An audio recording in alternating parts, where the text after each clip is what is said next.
Soy Blasco Peña Padilla. Nací en Quito el 22 de febrero de 1934. Cursé mis estudios superiores en la Universidad Central del Ecuador, en la que me gradué como licenciado en Ciencias Públicas y Sociales y luego como doctor en Jurisprudencia y abogado de los tribunales de la República. Hice varios cursos de especialización en las Universidades Nacional Autónoma de México, Simón Bolívar de Caracas y Nacional de Concepción en Chile. Fui jefe de redacción en Quito, luego columnista y finalmente subdirector de la revista Vistazo. También fui jefe de redacción en Quito, luego productor de varios programas y, por último, subdirector del Ecoavisa. En el ámbito público he ocupado algunos cargos. Secretario de la Alcaldía de Quito entre 1957 y 1959. Subsecretario de Educación del ministro Humberto Vacas Gómez entre marzo y abril de 1963. Concejal de Quito elegido en 1966. Ministro de Gobierno del presidente Dr. José María Velasco Ibarra entre septiembre y octubre de 1968. Presidente de la Junta Nacional de Planificación y Coordinación Económica de diciembre de 1968 a junio de 1970. Secretario General de la Oficina Nacional de Integración Andina y representante del Ecuador en el Consejo de Integración en el mismo periodo, 1968-1970. Director de Integración de la Corporación Andina de Fomento entre 1971 y 1973. Diputado nacional alterno, elegido en 1979 y en funciones hasta 1984. Vicepresidente de la República, elegido en 1984 hasta 1988. Embajador y representante permanente del Ecuador ante la OEA, de 1963 a 1966 y luego del 2000 al 2002. Embajador en España, de 1997 a 1999. Parlamentario andino, elegido en 1963, en funciones hasta el 2007. He sido docente de varios colegios de la ciudad de Quito y catedrático en las universidades Central y Católica. Soy profesor emérito de la Universidad Tecnológica Equinoccial del Ecuador.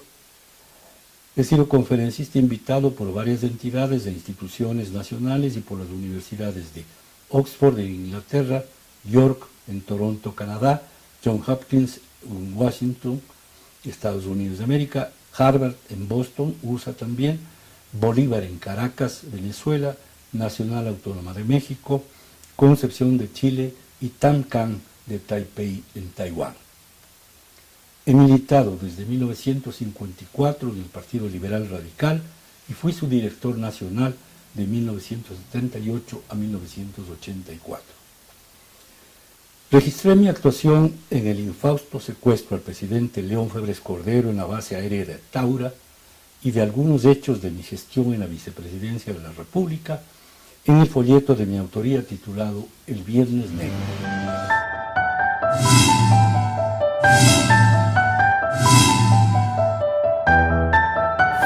La frase mía de ni un paso atrás que todavía se pensó en la existencia de una vicepresidenta, tiene que asumir. Y a mí me tocaba. Son poco respetados, tanto por los gobernantes. Elección indirecta que estas tres con la presencia. confederaciones son las que constituyen.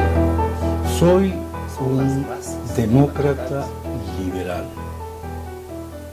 Lo primero, en el sentido de considerar que la democracia es el sistema que la humanidad ha elaborado, ha creado el más apropiado para el desarrollo de los individuos y el progreso de las colectividades. Gracias. Desde sus palabras, ¿cuál es su trayectoria política partidista? ¿Cuáles fueron sus logros? Mi trayectoria se inició temprano, el segundo año de haber ingresado a la universidad. Antes había participado ya como ciudadano en algunas actividades políticas, sobre todo con el doctor José Ricardo Chiriboga Villagómez, dignísimo alcalde de Quito. Bueno, me afilié al Partido Liberal y milité en sus filas, primero como presidente de la Unión Universitaria Liberal y luego como miembro de la Junta Suprema en representación de los estudiantes universitarios. Y llegué a ser director del partido en el año 72, 72 y luego el 78. Y pues no me desafilié, sino que el partido se desafilió de la política, porque desapareció lamentablemente a la mitad de los 80. Desde su punto de vista, ¿cuál ha sido la historia política de nuestro país? La historia, desgraciadamente, característica de los países de esta región, es decir, llena de altibajos, con periodos de estabilidad y prosperidad, épocas de represión dictatorial, si bien en el pasado nuestras dictaduras fueron más bien dictablandas, y otros de descomposición, de alteración muy frecuente del orden público. En todo caso, diría yo que dentro de esas características generales hemos tenido la fortuna de no llegar a los extremos ni de degradación económica ni de sometimiento y abuso político. Usted fue militante del Partido Liberal. ¿Qué lo identificaba con ese partido? Mi concepción de la vida, bueno, liberales casi todos los miembros de mi familia, pero sobre todo mi concepción de la vida como un desarrollo que se impulsa con la iniciativa individual, que procura o que debe procurar una organización social que permita la actividad de los individuos y al mismo tiempo un control social sobre sus actividades. En el Partido Liberal, liderado por el doctor Raúl Clemente Huerta, también estuvo el luego presidente doctor Rodrigo Borja Ceballos, que conformó la Izquierda Democrática. ¿Por qué usted no militó en ese partido? Porque no tenía razón alguna para militar.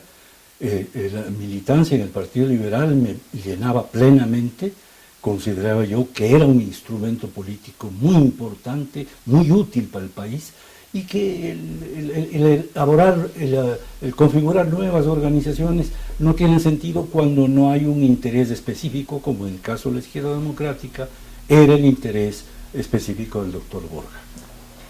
¿Qué postulaba el Frente Democrático Nacional conformado por el doctor Raúl Clemente Huerta?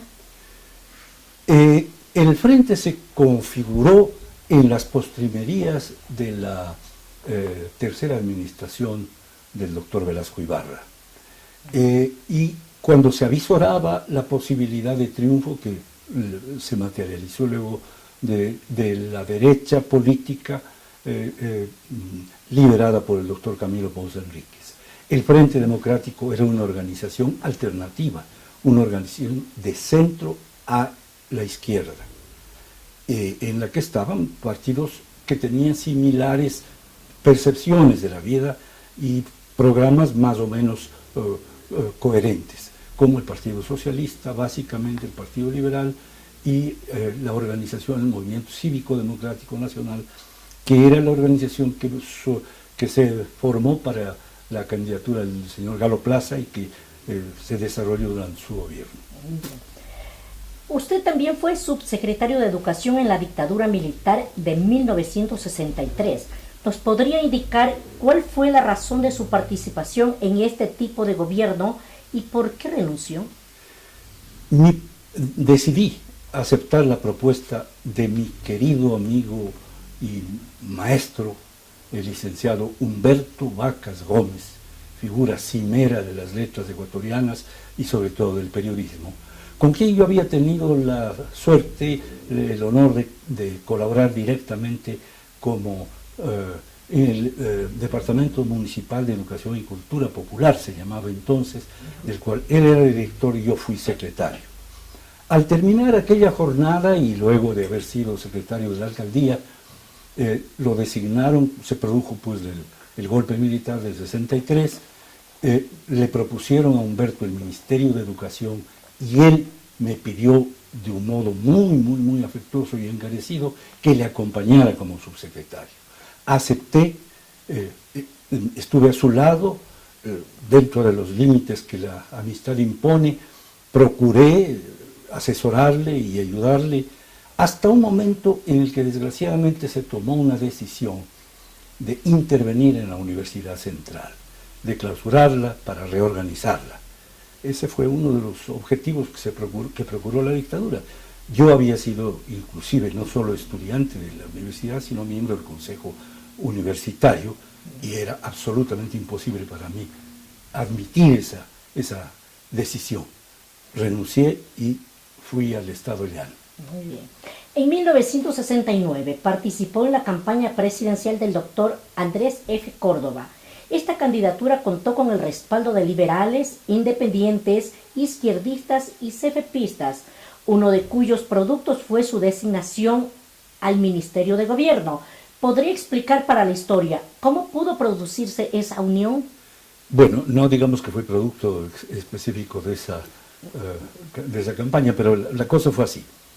El doctor Córdoba fue derrotado por el doctor Velasco Ibarra, y de una manera bastante categórica, pero al Congreso se eligieron 3 bloques casi idénticos en número: el bloque velasquista, el bloque del Frente Democrático, o Frente de la Izquierda Democrática, como se llamó entonces, no, del Frente del Liberalismo Democrático, y un tercer bloque, el bloque de derecha, que habían sido los partidarios del doctor Crespo Ordóñez,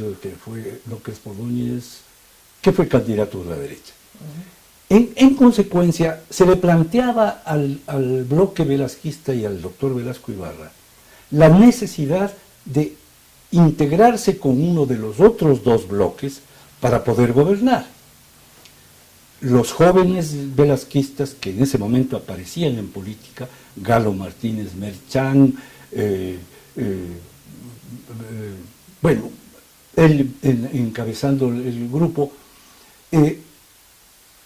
buscaron hacer contacto con el sector que había apoyado la candidatura del doctor Córdoba, y finalmente se pusieron de acuerdo. Se pusieron de acuerdo y en consecuencia se designaron alternativamente o intercambiando militantes de uno y otro bloque en el Congreso e inclusive en la administración pública.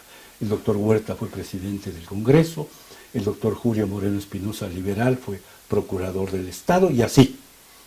En esas condiciones, uno de los jóvenes velasquistas que aparecían en política, Conto Patiño, mi amigo de la universidad, compañero, etc., me presentó al doctor Velasco, le propuso al doctor Velasco mi candidatura, e inicialmente se me propuso el Ministerio de Relaciones Exteriores. Yo hice todos los esfuerzos posibles para no aceptar, porque yo no tenía ninguna experiencia en un sector tan complejo y de tan alta responsabilidad como ese. En consecuencia, me dieron como alternativa el Ministerio de Gobierno. Planteé el tema a la Junta Suprema del Partido Liberal para que decidieran si debía o no aceptar. Dijeron que acepte, me autorizaron y naturalmente entré en funciones. Estuve asimismo muy poco tiempo, porque fue de septiembre a noviembre. En noviembre se produjo un fenómeno curioso. Algunos de los militantes liberales, diputados, se pasaron a la oposición. Y se pasaron a la oposición porque simplemente no les gustaban las cosas que que estaban haciendo o tenían otras aspiraciones. A mí se me planteó una situación muy desagradable. Ministro de gobierno con diputados liberales que estaban en la oposición, entonces renuncié.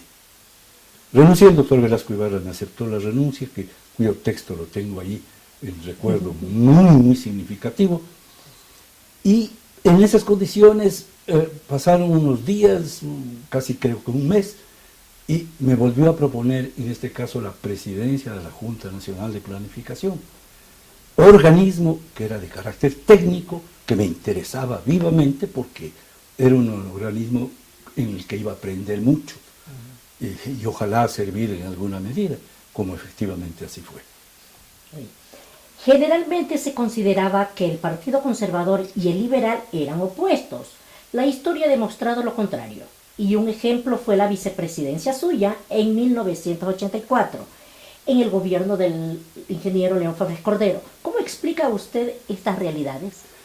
Primero, sobre el antagonismo liberal-conservador.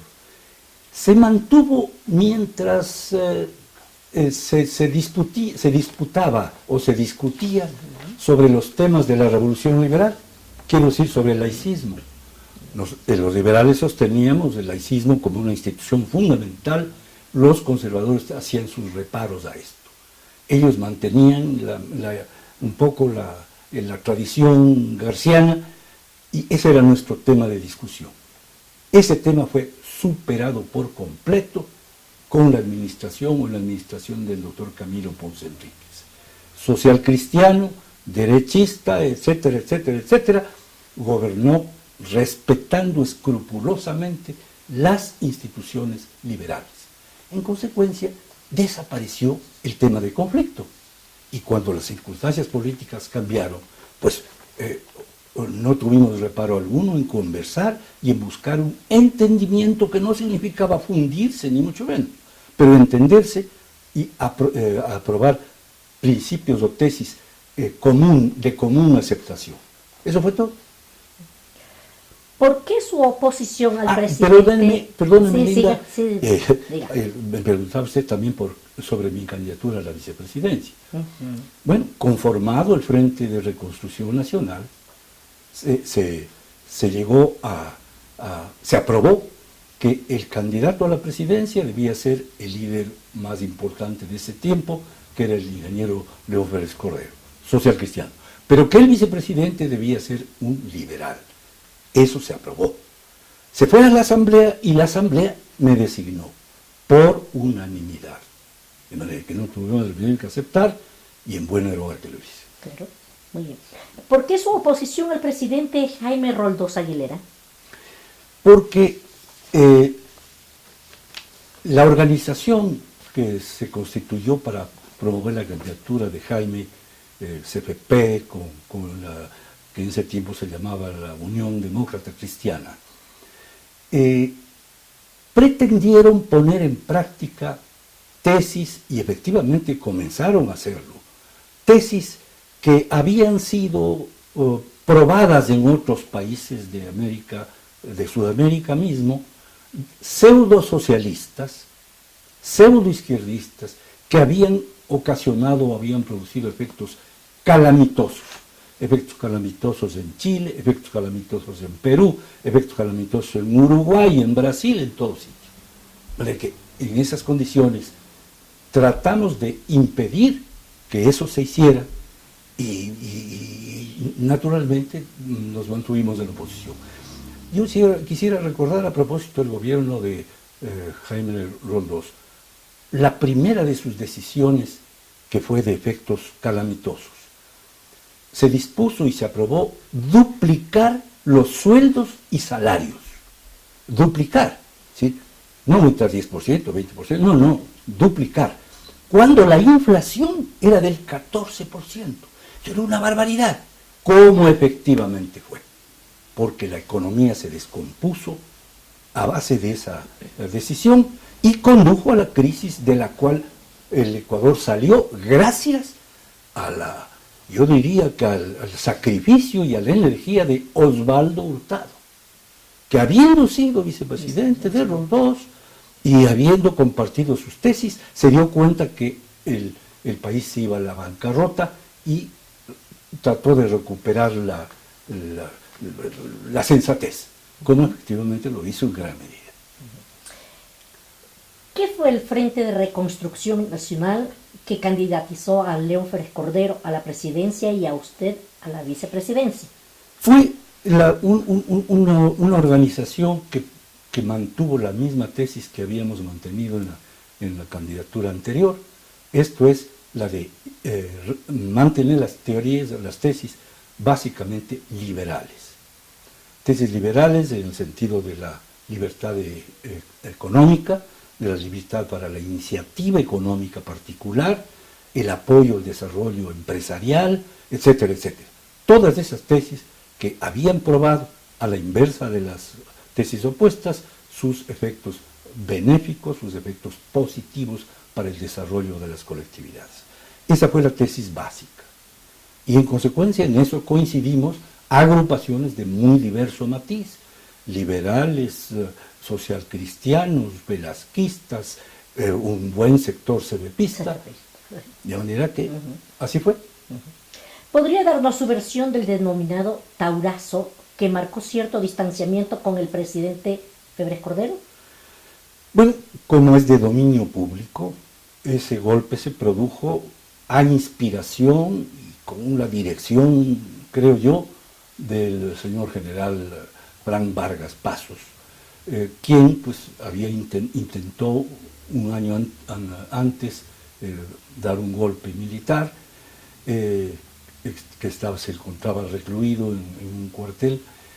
Fue inspirado por él. Pero lamentablemente se produjo, yo diría que por algún margen de imprudencia de parte del presidente Férez Cordero, que creyó que con su presencia allí y la presencia del ministro de Defensa y una comitiva muy numerosa, no iba a suceder nada de lo que ya se había advertido que podía suceder en esa base de Taura. Yo desempeñaba funciones muy específicas en el gobierno, porque el vicepresidente en aquel entonces no tenía cualquier actividad, sino una específica: presidir el Consejo Nacional de Desarrollo y ocuparse de ese tema básicamente. Ese Consejo Nacional de Desarrollo no era un grupo cualquiera, tenían representantes del sector empresarial, de los trabajadores, de las universidades, de los medios de cultura, de la prensa y del Congreso Nacional, que era un organismo muy respetable, muy importante. Dedicado a esas actividades, yo me enteré de lo que había sucedido a las 9 de la mañana del fatídico día, creo que fue el 15 de enero. ¿El del taurazo? Sí. Bueno, al concurrir a mi despacho y ser informado por funcionarios del Ministerio de Defensa. Bien. ¿Nos podría contar la historia y acciones del grupo cultural Umbral en 1952 al que perteneció y quiénes más lo conformaron? Qué agradable volver a ese tema. Sí, ¿no? Ese grupo Umbral lo formaron, yo diría que los jóvenes literatos, poetas más brillantes de ese tiempo, cuyas cabezas visibles eran Alfonso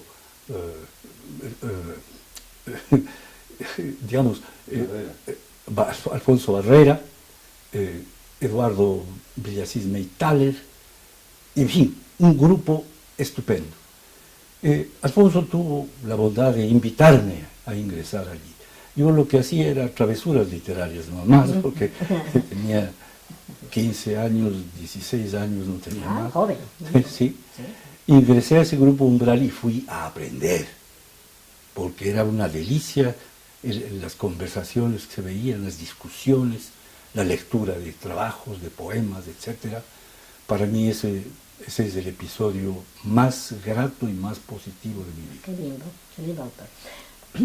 ¿Cuáles considera usted son los hitos de la democracia en América Latina y en el Ecuador? Bueno, varios. Yo diría que la independencia es un hito de la democracia y de la libertad. Luego se han producido varios. transformaciones, las transformaciones liberales que se produjeron casi en cadena en la mayor parte de los países de América, fue una transformación democrática importante, un logro importantísimo, con mayor brillo, diría yo, en algunos países como México, como Argentina y naturalmente en Ecuador. Asimismo, son hitos de la democracia las recuperaciones de la democracia luego de las dictaduras militares que han proliferado como institución, casi como institución política en América Latina. En suma, creería yo que esas han sido auroras democráticas que en algunos casos han conducido a periodos de estabilidad y desarrollo de excepcional importancia, como fue en nuestro país a raíz de la famosa gloriosa del 44 y de los movimientos políticos posteriores, periodo que se inició en el año 48 con la presidencia del doctor Carlos Julio Arosemena Tola, presidencia interina, y luego la elección del señor Galo Plaza y el periodo de este ilustre ecuatoriano que es, pues, sin duda alguna, lo más digno de recordarse en el siglo XX. Qué memoria la suya, doctor, lo felicito. Qué bello. ¿Qué sistema político considera ustedes el más adecuado para vivir en sociedad? Bueno, ya voy a reiterar lo dicho, y vale la pena hacerlo. Yo creo que el invento de la democracia, porque es un invento, la tendencia de la sociedad humana, de la grey humana, ha sido más bien en búsqueda de liderazgo y del sometimiento al líder. Así era en las tribus primitivas, así era en los regímenes monárquicos, y así ha vuelto a ser episódicamente en casi todas las colectividades. Pero la democracia ha permitido que se liberen las capacidades individuales de la gente, que se cree un clima positivo para el desarrollo de esas capacidades y que se pueda vivir en paz, que básicamente es eso, el vivir bajo el sometimiento de la ley, el vivir bajo el amparo de instituciones sólidas, firmes. Eso es vivir en paz, y vivir en paz es vivir en el paraíso terrenal. ¿Cuáles son los principales escollos que usted detecta para la democracia? Bueno, en gran medida la composición sociológica de los países. Tenemos yo diría que la gran virtud nuestra es el mestizaje, pero al mismo tiempo que es una gloria en el proceso de evolución de la sociedad, es un limitante porque induce, ocasiona o se agrava con las diferencias de carácter económico. Y las diferencias de carácter económico conducen en gran medida o en gran proporción al establecimiento de regímenes autoritarios. Hay también una serie de tendencias negativas que no nos hemos resistido a admitir como propias de nuestra sociedad. Hay un libro al que yo promociono incesantemente, que es el libro Las costumbres de los ecuatorianos, del doctor Osvaldo Hurtado Larrea. Es un libro que debería ser de cabecera para que nos demos cuenta nuestros pecados, nuestros defectos, nuestras limitaciones de comportamiento, que conducen en gran medida al deterioro de la sociedad. Por ejemplo, el afán de lucro, el desfrenido afán de lucro, el afán de dominio, de imponer la voluntad por encima, conduce a la institución de la tiranía, que es la peor de todas, o al desorden social, o a la descomposición social. Ese es para mí un limitante importante, que es penoso admitirlo, pero necesario reconocerlo. ¿Cuáles han sido los principales problemas que los partidos o movimientos políticos tienen para su permanencia?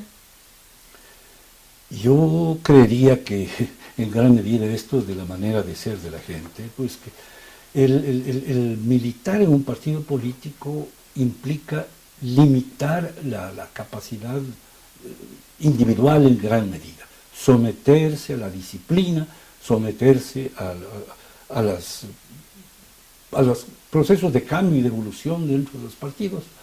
En definitiva, voluntades ajenas es difícil. No ha habido una tradición de respeto a la institucionalidad partidista y ha sido muy difícil crearla. Y cuando se la ha creado, se ha ido por la ruta del autoritarismo, como en los movimientos políticos de la mayor parte de nuestra historia. Yo diría que básicamente el sentido que en gran medida existe, el sentido de la libertad, la búsqueda de estas condiciones armónicas que antes decía, el anhelo de ser libres y el anhelo de prosperar, conduce a buscar fórmulas, y una fórmula apropiada pues es la fórmula de los regímenes democráticos. ¿Qué rol juega la participación política en el proceso de democratización? Un rol definitivo. Los procesos de cambio del país se han producido por unos lapsos o unos arranques de sentido de responsabilidad en el liderazgo que ha conducido a cambios que han sido positivos. ¿Qué entiende usted por valores democráticos y pluralismo? Bueno, los valores democráticos son los que hemos mencionado tanto, ¿no?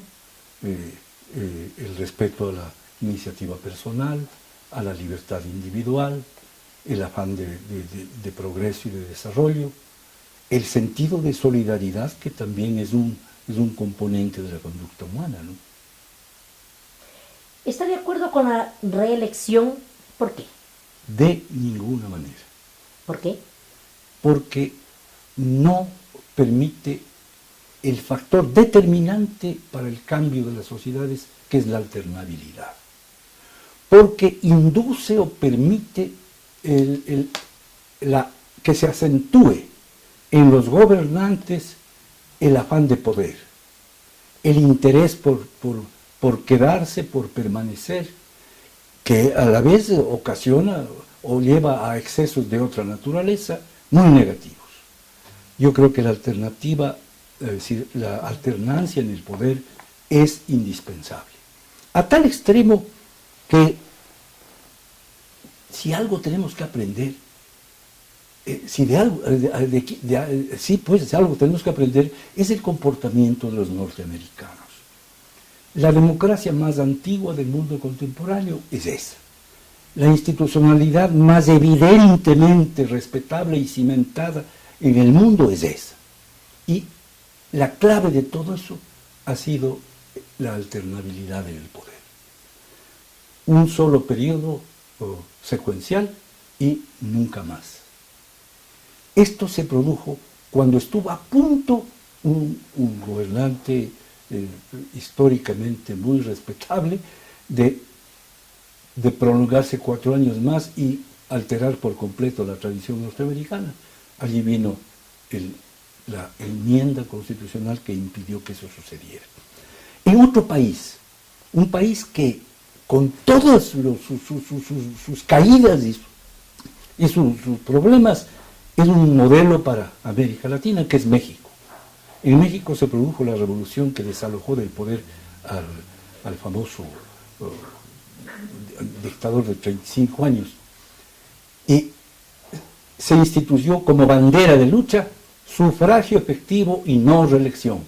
Sufragio efectivo y no reelección, y eso impidió que se restableciera cualquier momento otro tirano similar en México, que estuvieron a punto de serlo varios de ellos, pero no lo pudieron hacer porque ese sufragio efectivo y no reelección hizo imposible la descomposición política en ese grado. Claro que después se habló de que el PRI era un dictador con múltiples cabezas, pero bueno, de todas maneras, entre uno y otro se corregían, se modificaban, alternaban, daban aire a la sociedad. Perdón. Está bien, le encanta a ustedes, y también a mí, por escucharlo. A ver, ¿qué enseñanzas cívico-políticas entregaría usted a las presentes y futuras generaciones desde su praxis política? Yo creo que una tarea importantísima es la de la enseñanza y la del análisis más serio y más profundo de la historia nacional. El estudio de la historia nacional debería ser casi que una especie de sacramento, una cosa pero así, de religiosidad en el grado de lo exageradamente pulcra que debe ser la manera de analizar los acontecimientos históricos y ver qué de bueno se ha hecho para que se trate de repetir. Yo digo esto porque me ha pasado en varias instituciones de las que he tenido la suerte de disertar o dar alguna charla, me ha sucedido el tocar este tema y llegar a un lapso, el lapso que antes mencioné, del 48 al 60, y ver ahí como 3 gobiernos diferentes, de 3 personas que entre sí se peleaban y se habían peleado y no se llevaban, como Galo Plaza, Velasco Ibarra, Camilo Ponce Enríquez, Velasco Ibarra de nuevo. No obstante eso, los 4 siguieron la misma ruta, el mismo programa, y el Ecuador se transformó del país más pobre y descompuesto de América, que era al final de los 40, después de todo el horror que habíamos vivido, a un país próspero y dinámico, como fue el Ecuador de los 60. ¿Por qué se produjo ese cambio? Pues por la inspiración de un hombre fenomenal que fue Galo Plaza. Y la cooperación o la secuencia que dije ya de los otros mandatarios. Perdón por la larga, pero No, qué motivo. A ver, aquí vamos a que me defina en pocas palabras, ¿sí? Mi pregunta y usted me responde. Política. Actividad ineludible para los ciudadanos. Democracia. Modelo aceptado y eficiente de gobierno. Ciudadanía. Existencia. Fuerzas Armadas. Respaldo indispensable de las instituciones. América Latina. Como dice el cantante, es el paraíso, pero como todo paraíso también tiene unas cuantas serpientes. Ecuador. Mi patria.